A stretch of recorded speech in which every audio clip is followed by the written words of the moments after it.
Xin chào mọi người từ khách sạn Scandic Helsinki ở Phần Lan nha. Đây là khuôn viên ở phía trước khách sạn. Và hôm nay thì trời đã hết mưa rồi.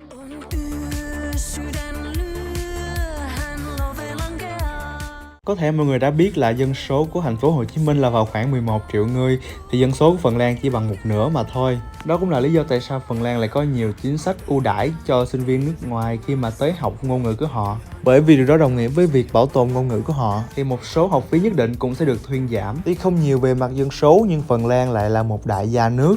Khi ở Phần Lan lại có vô vàn các hồ nước ngọt. Và địa điểm mà chúng ta sẽ tham quan ngày hôm nay cũng sẽ nằm bên kia của một con sông. Đây là một ngôi làng cổ và xinh đẹp tiêu biểu của Phần Lan. Ở đây còn có trưng bày một cái khẩu đại bác rất là oai phong lẫm liệt nữa nè. Có một cái con chó nào nhìn cái lông nó như là một cái cây lau nhà vậy đó. Đường đi ở trong ngôi làng này được lát đá như thế này nè mọi người, khá là khó đi luôn á. Và điều đó đã làm nổi bật cho chúng ta thấy cái sự cổ kính của ngôi làng này, vì nó đã được thành lập vào hàng trăm năm trước, chính xác là vào khoảng thế kỷ 14 đó mọi người. Đây là nhà thờ chính tòa của ngôi làng này, nó cũng khá là nhỏ thôi và được sơn màu trắng tinh tươm như thế này nè mọi người. Nó cũng được thiết kế khá là đơn giản và không có giống với các nhà thờ khác mà mình đã từng đi qua. Các nhà thờ khác sẽ thường có những cái chóp cao lên giống như là một cái tòa lâu đài vậy đó, còn cái nhà thờ này thì không có. Nhà thờ này được xây dựng vào thế kỷ 15 và cũng là nơi diễn ra sự kiện lịch sử Hội đồng Balfour năm 1809, khi Sa hoàng Alexander đệ nhất tuyên bố quyền tự trị cho Phần Lan trong đế quốc Nga. Để cho các bạn dễ hiểu thì Balfour chính là tên của ngôi làng này, và trong một vài ngữ cảnh thì nó có thể được dịch ra là thịt heo. Nhà thờ được xây dựng theo phong cách Gothic Bắc Âu giản lược, có nghĩa là chú trọng vào phần vững chắc hơn là sự chi tiết và cầu kỳ trong thiết kế, với tường dày, cửa sổ hẹp và mái của nhà thờ rất là dốc để chống tuyết bao phủ. Tạm biệt nhà thờ, chúng ta sẽ tới với một khu vực khác. Khu vực này trồng một vườn hồng rất là đẹp. Mọi người nhìn bông hồng nè, bông nào bông nấy nó bự chà bá luôn, mà rất là nhiều bông luôn. Khu vực này còn trồng một số loại cây khác rất là thú vị, ví dụ như là cây dông riềng đỏ này nè mọi người. Mình không biết Phần Lan thế nào nhưng mà đất nước Nga láng giềng lại xem mèo đen là một điều may mắn. Thấy cưng á, mèo đây lông cũng như con chó hồi nãy. Người Phần Lan cũng được cho là dân tộc hướng nội nhất châu Âu, cho nên là khi người ta thấy bạn từ xa, người ta sẽ né ra 8 thước để chừa cho bạn không gian riêng. Bây giờ thì mình sẽ đi qua một cái cổng này. Mình thấy là cái chỗ này nó quá là đẹp luôn các bạn ơi. Ở bên đây còn có hai cái cây nè, hai cái tán cây nó gập vào nhau nữa nè, rất là lãng mạn luôn.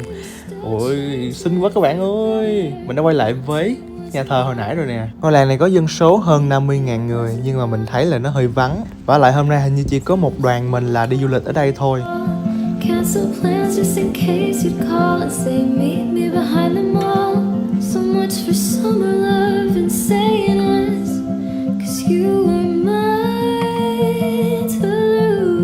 Và vừa rồi là làng Balfour. Nếu là các bạn sẽ sống ở đây chứ? Và câu trả lời của mình là có. Nếu có cơ hội mình sẽ sống ở đây, bởi vì mình là một người cũng khá hướng nội và thích sự yên bình. Nhưng mà bây giờ chúng ta phải tạm biệt ngôi làng xinh đẹp để tới địa điểm tiếp theo thôi. Mình có đi ngang một cái bãi tha ma ở Phần Lan thì mình thấy là người ta không có nhiều cái bia mộ thánh giá cho lắm. Ngôi làng Balfour thì cách thủ đô Helsinki 5 km, cho nên là bây giờ mình đã vừa vào lại trong nội đô rồi. Lý do bởi vì chúng ta phải đến để mà check in với lại sân vận động Olympic Helsinki này. Không may hiện tại không phải là mùa thể thao, bởi vì là sân vận động không có mở cửa, cho nên chúng ta sẽ đến một địa điểm thay thế. Đó chính là tượng đài Sibelius. Thì tượng đài này các bạn có thể nghe quen thuộc nếu mà các bạn đã xem vlog của mình. Thật sự là mình đã đi vào hôm qua rồi, nhưng mà hôm đó mưa quá cho nên là mình đâu có tham quan được gì. Thì tranh thủ là hôm nay trời nắng đẹp, chúng ta đã quay lại để mà hoàn tất nốt cái địa điểm này. Hứa hẹn rằng tuy địa điểm này là một trong những địa điểm cuối cùng của chuyến hành trình, nhưng mà nó không kém phần thú vị. Hôm nay người dân cũng đã ra bày bán khá là nhiều loại hàng lưu niệm nè, rất là dễ thương. Tiết lộ rằng gia đình mình mỗi khi tới một đất nước sẽ mua lá cờ của nước đó để làm kỷ niệm. Nhìn vào bức tượng các bạn sẽ liên kết với thứ gì? Thật ra nó được thiết kế dựa trên các ống ở trong đàn organ đó mọi người, tượng trưng cho âm nhạc vang vọng giữa thiên nhiên. Đây là nhà ga trung tâm của Helsinki, mặc dù là của Phần Lan nhưng mà lại treo cờ Ukraine nha. Lý do là để ủng hộ hòa bình đó. Nếu các bạn đã đi qua các nước Bắc Âu, có lẽ Phần Lan sẽ không để lại ấn tượng nhiều cho các bạn, nhưng đối với mình đó là quốc gia mà mình yêu thích nhất. Đây là một vài khung cảnh hiếm hoi mà các bạn sẽ thấy là Phần Lan đông đúc như thế nào. Thì đây là một cái thời điểm tan tầm ở Phần Lan nha, và cũng là một khu trung tâm nữa, cho nên là mọi người khá là đông đúc. Đây cũng là một cái dịp để các bạn có thể nhìn qua một lượt tổng thể nhân khẩu học của Phần Lan là người ta sẽ trông như thế nào, người ta ăn mặc ra sao, vân vân. Bản thân mình cảm nhận mình và Phần Lan sẽ rất là hợp với nhau, bởi vì Phần Lan cũng là một đất nước rất là yên bình và ít dân. Mình rất là thích những cái nước vậy, ví dụ như là New Zealand nữa, là hai nước mà mình rất là muốn ở luôn. Nói vậy thôi nhưng mà thật ra sống Việt Nam cũng là một cái điều rất là hạnh phúc rồi, bởi dù là yên bình là vậy nhưng Phần Lan và New Zealand đều có một mùa đông rất là khắc nghiệt và một mùa hè ngắn ngủi. Có thể bạn chưa biết việc tiếp xúc với lại nắng không đủ nhiều có thể làm cho bạn bị trầm cảm. Và chúng ta đã cuốc bộ tới địa điểm ăn trưa chúng ta ngày hôm nay. Hôm nay chúng ta sẽ ăn theo dạng buffet.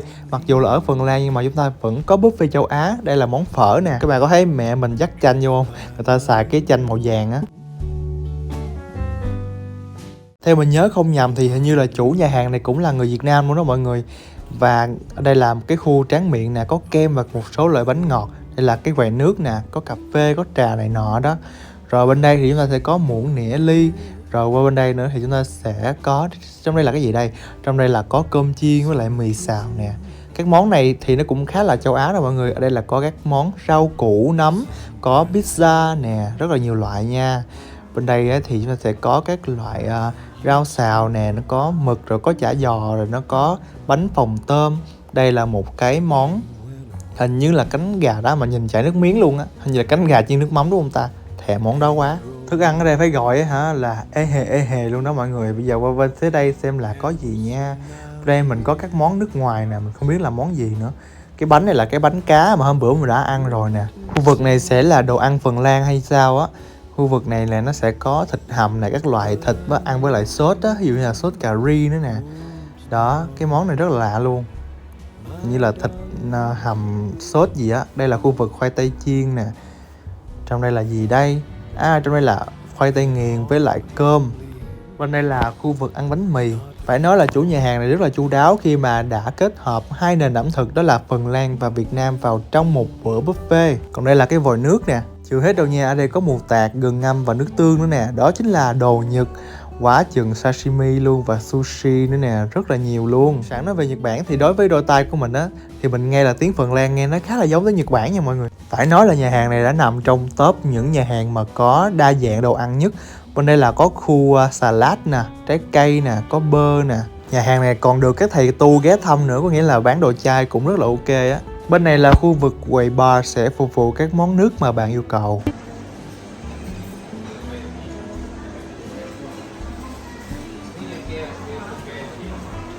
Còn đây là khu vực ăn của chúng ta, được thiết kế giống như là đang ở trong một cái hang động vậy đó. Và nhà hàng này cũng nằm ở bên phía dưới lòng đất cho nên là sẽ tạo cảm giác ấm cúng thêm. Ăn xong bữa chính thì chúng ta hãy cùng tráng miệng với lại món kem của nhà hàng này thôi nào. Kem hả?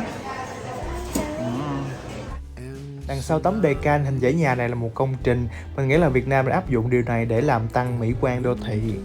Và bây giờ cũng là thời điểm mà mình phải nói lời chia tay với đất nước Phần Lan rồi mọi người ơi. Bây giờ chúng ta sẽ sắp sửa ra sân bay để về lại Việt Nam.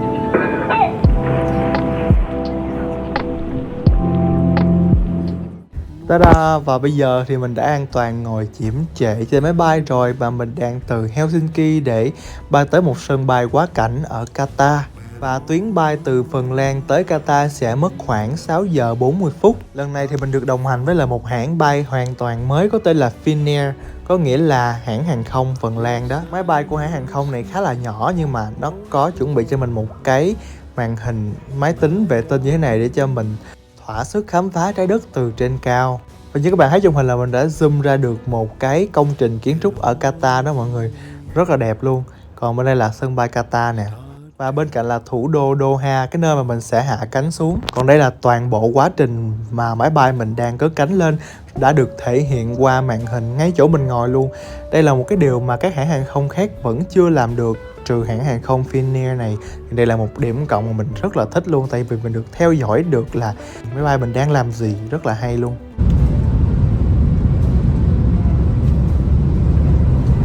Đây là camera nhìn ra phía trước nè, còn đây là camera nhìn xuống dưới. Chúng ta sẽ được thấy toàn cảnh thành phố lúc mà mình đang cất cánh lên á, rất là đẹp luôn. Tạm biệt Helsinki. Ở hai bên phía cánh tả và cánh hữu, các thông số cũng sẽ được hiện lên rất là rõ ràng cho chúng ta, là chúng ta sẽ cách thủ đô Doha của Qatar 4.392 km nữa, và chúng ta đang cách mặt đất 500 m. Hiện tại đã là 6 giờ tối rồi và các tiếp viên hàng không đã phục vụ đồ ăn tối chúng ta rất là đúng giờ luôn. Ở đây chúng ta có mì pasta nè và có bơ nè. Ta có một cái bánh tráng miệng nữa. Còn ở đây thì chúng ta sẽ có món chính, là cái món này nó giống món cơm mà nhiên nó là có đậu hay sao á, và nó có rau củ hầm nè và nó có thịt. Thật lòng mà nói thì đồ ăn không quá ngon, nhưng mà bù lại thì khung cảnh ở ngoài rất là huyền diệu. Đây, cái cánh máy bay có hình biểu tượng của hãng Finnair. Gần 8 giờ tối mà trời vẫn còn sáng. Hiện tại là máy bay đã bay tới không phận của nước Thổ Nhĩ Kỳ, có nghĩa là đã đi được nửa đường rồi đó. Mà các bạn có để ý không, là máy bay đã bay né qua nước Nga và nước Ukraine, bởi vì hiện tại hai nước đang có chiến tranh.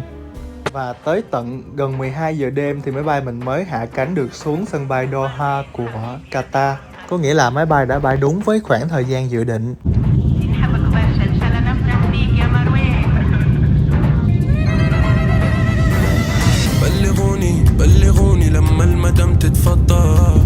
So với sân bay của Helsinki thì sân bay Doha là một sân bay siêu rộng. Đây là một sân bay tiêu biểu của một nước giàu lên từ dầu mỏ. Phần Lan và Việt Nam chưa có chuyến bay trực tiếp nên chúng ta phải bay quá cảnh như thế này. Qatar là một quốc gia rất là phô trương nè. Đây là khu vực bán đồ lưu niệm trong sân bay. Ở đây bán rất nhiều loại nè, đèn thần nè, rồi các loại muỗng nĩa, dĩa, dao. Nó kim sa mà nó hộp lựu mà nó sang mà nó giàu. Hiện tại thì tụi mình đã hoàn thành xong các thủ tục để mà quá cảnh. Thì tụi mình đang lên một cái xe buýt và ngồi chờ để cho nó chở tới máy bay của mình thôi. Và chuyến bay của mình lần này chính là máy bay của hãng Qatar Airways. Cái hãng này có biểu tượng là con Oryx, có nghĩa là cái con linh dương sừng kiếm á, một cái loài động vật rất là phổ biến ở khu vực này. Thời điểm này là đã vào khoảng 2 giờ sáng rồi và bây giờ ai cũng trở thành chân bé đù hay là út khờ hết trơn rồi đó. Bây giờ chúng tôi cứ ngồi trò hỏ và chờ lên máy bay thôi. Và đây đồng thời cũng là lúc chuyến du lịch Bắc Âu của mình cũng đã kết thúc rồi. Mình xin được chân thành gửi lời cảm ơn sâu sắc và đặc biệt tới những ai đã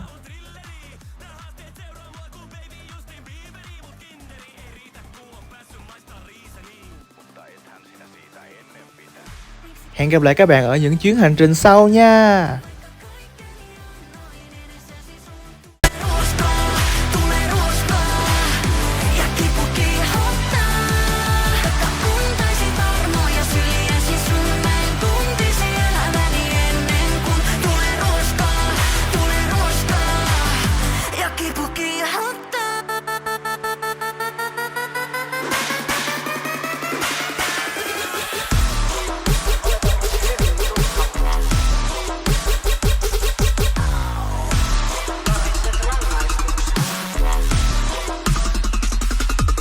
Miksi kohtelet kaltoin elämäni mun, vaikka kaikkeni annoin edessäsi sun? Tulee ruoskaa ja kipu kiihottaa.